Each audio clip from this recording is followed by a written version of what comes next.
మామయ్య గారు టీ.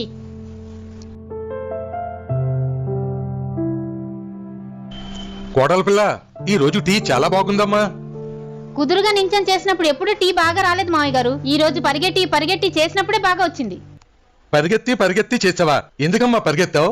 వారం రోజుల నుంచి మన ఇంట్లో ఇంత పెద్ద ఎలక తిరుగుతుంది కదా మామయ్య గారు. అది ఈ రోజు నేను టీ పెడుతుంటే మన వంటగదిలో అటు ఇటు పరిగెడుతుంది. దాన్ని కొట్టడానికి నేను అటు ఇటు పరిగెట్టాను. అది పరిగెడుతూ మీరు తాగుతున్న టీలో పడిపోయింది మామయ్య గారు.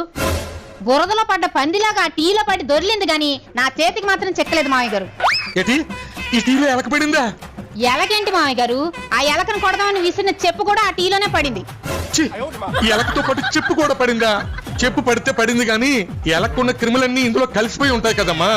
ఎందుకు మామయ్య గారు కరెంట్ షాక్ తగిలి కాకిలా గింజిపోతున్నారు? అందులో క్రిములు చావడానికి 2 చెంచాల పెనాలు కూడా కలిపాను.